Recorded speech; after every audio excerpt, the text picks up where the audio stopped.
ഈ ചിത്രം നിങ്ങൾ നിരീക്ഷിച്ചോ? ഭിത്തി അല്ലേ? ഈ ഭിത്തിയുടെ അടിസ്ഥാന ഘടകം എന്താണ്? ഇഷ്ടികകളാണ്. ഈ വോള് നിർമ്മിക്കപ്പെട്ടിരിക്കുന്നത് ധാരാളം ബ്രിക്സുകൾ കൊണ്ടാണ്.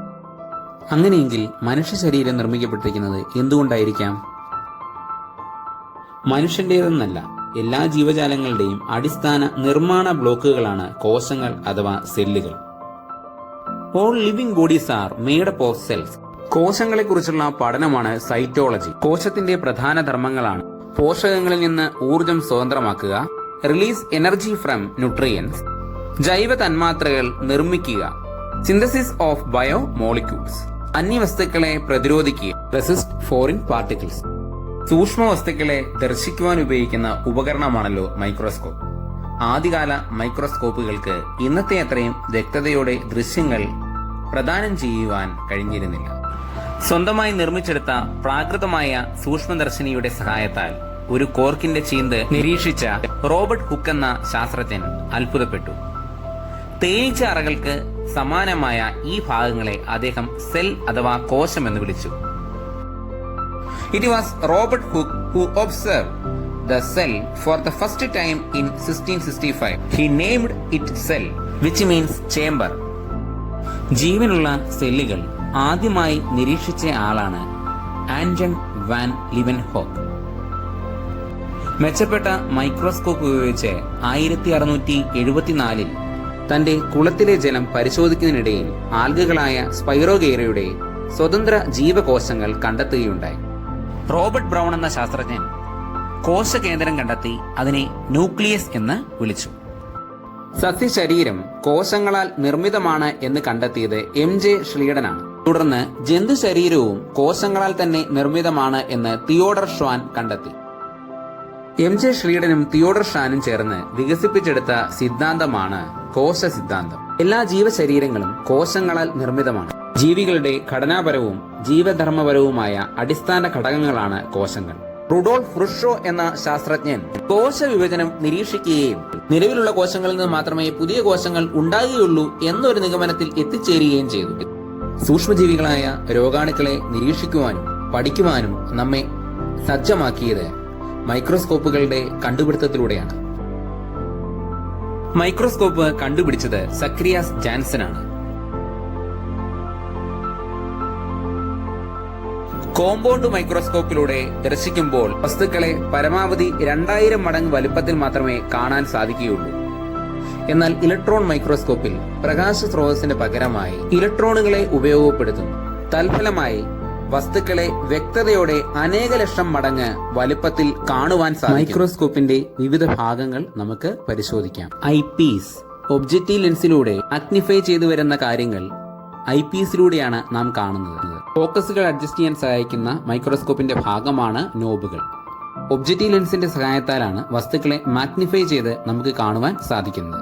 ഒബ്ജക്റ്റീവ് ലെൻസുകളിൽ മാഗ്നിഫിക്കേഷൻ പവറുകൾ 10x എന്നും 45x എന്നും രേഖപ്പെടുത്തിയിരിക്കുന്നു. ഒബ്ജക്റ്റീവ് ലെൻസിലും ഐപിഎസിലും രേഖപ്പെടുത്തിയിരിക്കുന്ന സംഖ്യകളുടെ ഗുണനഫലമാണ് മൈക്രോസ്കോപ്പിന്റെ മാഗ്നിഫിക്കേഷൻ പവർ. സ്ലൈഡ് തയ്യാറാക്കി മൈക്രോസ്കോപ്പിൽ വെക്കുന്ന ഭാഗത്തിനെയാണ് സ്റ്റേജ് എന്ന് വിളിക്കുന്നത്.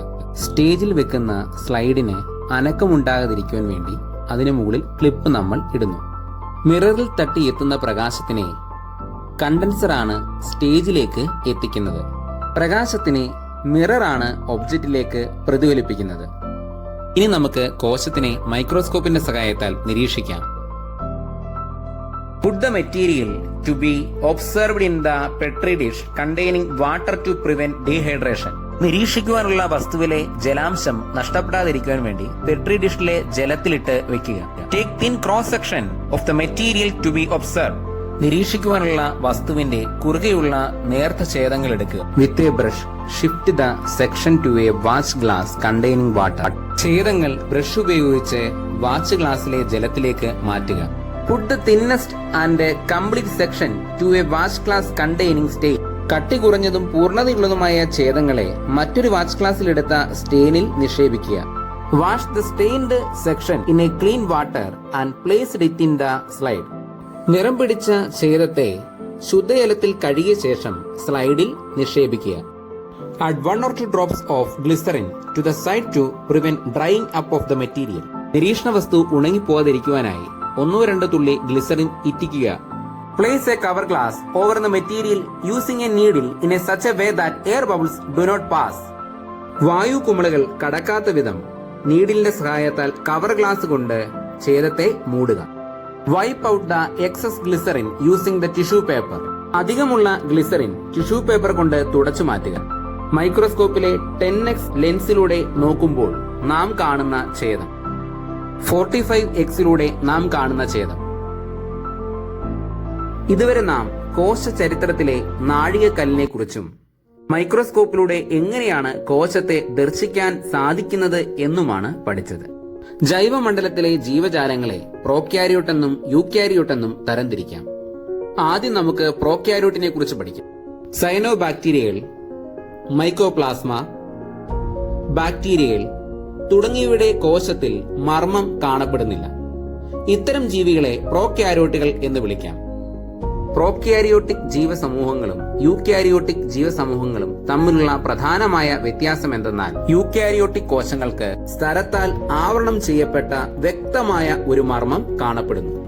പരിണാമ പ്രക്രിയയിലൂടെ കൂടുതൽ സങ്കീർണമായ യൂക്യാരിയോട്ടിക് കോശങ്ങൾ നിലവിൽ വരുന്നതുവരെ ദശലക്ഷക്കണക്കിന് വർഷങ്ങളായി ഭൂമിയിലെ ഒരേ ഒരു ജീവജാലമായി കാണപ്പെട്ടിരുന്നവർ പ്രോക്യാരിയോട്ടുകളായിരുന്നു. The word prokaryote. Kari means nucleus. Pro means before. Basically, the word prokaryote, before nucleus. In certain microbes, the cell does not contain a nucleus. Such organisms are called prokaryote. Bacteria, cyanobacteria, mycoplasma are the examples. അടുത്തതായി നമുക്ക് യൂക്യാരിയോട്ടുകളെ കുറിച്ച് പഠിക്കാം. യൂക്യാരിയോട്ടുകൾക്ക് ഉദാഹരണമാണ് amoeba, സസ്യങ്ങൾ, ജന്തുക്കൾ മുതലായവ. Eukaryotic കോശങ്ങളിൽ ഏറ്റവും പുറമേ കാണപ്പെടുന്ന ഭാഗമാണ് കോശസ്തരം അഥവാ പ്ലാസ്മ മെംബ്രെയിൻ. ഇതിന്റെ ധർമ്മം എന്തെന്നാൽ കോശത്തിന്റെ ഉള്ളിലേക്കും പുറത്തേക്കും പദാർത്ഥങ്ങളെ കടന്നുപോകുവാനായി അനുവദിക്കുന്നു. കോശസ്തരത്തിനുള്ളിലെ എല്ലാ പദാർത്ഥങ്ങളെയും ചേർത്ത് ജീവദ്രവ്യം അഥവാ പ്രോട്ടോപ്ലാസം എന്ന് പറയുന്നു. The whole fluid part in the cell membrane is called protoplasm. അടുത്തതായി നമുക്ക് മർമ്മത്തെക്കുറിച്ച് പഠിക്കാം.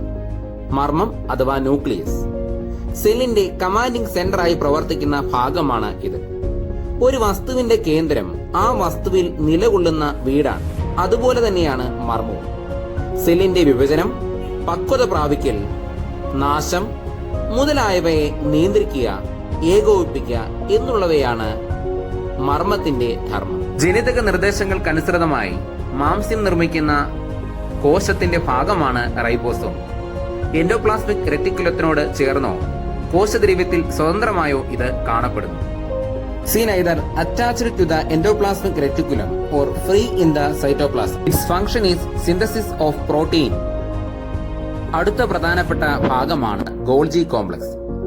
രാസാഗ്നികൾ, ഹോർമോണുകൾ, ശ്ലേഷ്മരസം തുടങ്ങിയ കോശസ്രവങ്ങളെ ചെറു സ്തരസഞ്ചികളാക്കി മാറ്റുന്നു. തുടർന്ന് കോശത്തിന്റെ വിവിധ ഭാഗങ്ങളിൽ എത്തിക്കുന്നു.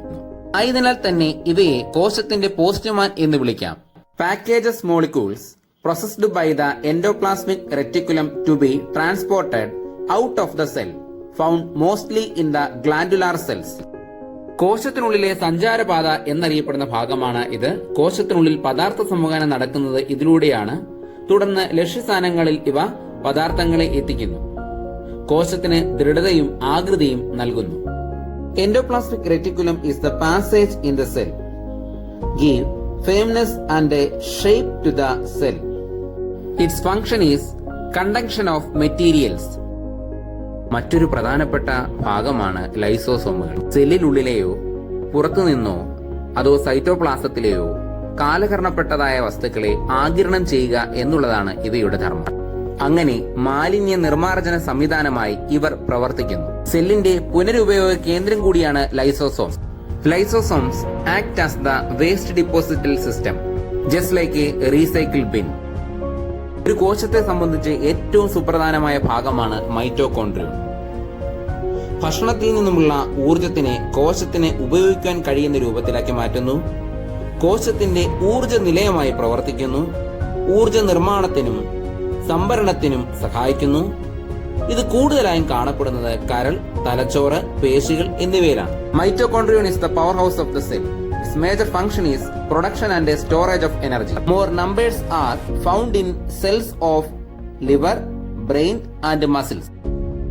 നാം ഇതുവരെ പഠിച്ച ഭാഗങ്ങളെല്ലാം തന്നെ സസ്യകോശത്തിലും ജന്തുകോശത്തിലും പൊതുവായി കാണുന്നവയാണ്. എന്നാൽ സസ്യകോശത്തിൽ മാത്രം കാണപ്പെടുന്ന ഭാഗങ്ങളാണ് ഇനി നാം പഠിക്കാൻ പോകുന്നത്. ഭിത്തിക്ക് സമാനമായി സസ്യകോശത്തെ പൊതിഞ്ഞു കാണപ്പെടുന്ന ഭാഗമാണ് സെൽ വോൾ. മറ്റൊരു പ്രധാനപ്പെട്ട ഭാഗമാണ് ഫേനം അഥവാ വാക്യൂൾ. ഈ ഭാഗത്തിനെ ടോണോപ്ലാസ്റ്റ് എന്ന സവിശേഷ സ്തരത്തിനാൽ ആവരണം ചെയ്തിരിക്കുന്നു. ജലം, ലവണങ്ങൾ, വിസർജ്യ വസ്തുക്കൾ എന്നിവയെ സംഭരിക്കുകയാണ് ഇവയുടെ പ്രധാന ധർമ്മം. Vacuole is covered by a characteristic membrane called a tonoplast.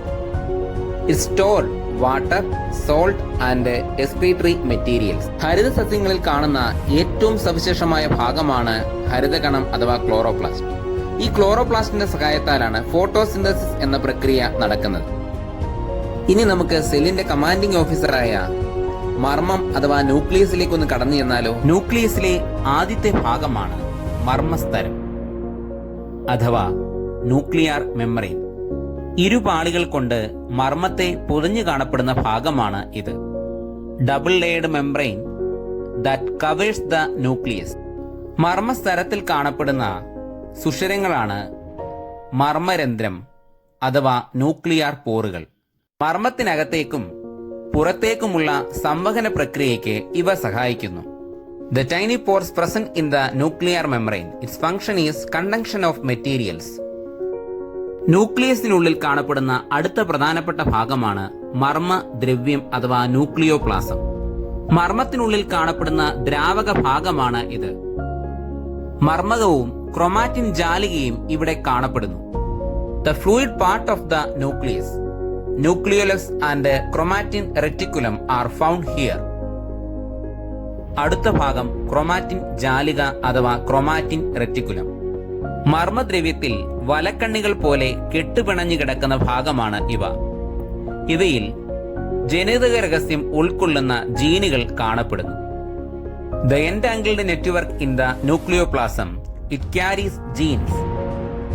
ന്യൂക്ലിയസിൽ കാണപ്പെടുന്ന അടുത്ത പ്രധാനപ്പെട്ട ഭാഗമാണ് മർമ്മകം അഥവാ ന്യൂക്ലിയോലസ്. ഗോളാകൃതിയിൽ കാണപ്പെടുന്ന ഇവ റൈബോസോം നിർമ്മാണത്തിൽ മുഖ്യമായ പങ്ക് വഹിക്കുന്നു. It is spherical in shape and has a vital role in the synthesis of ribosome.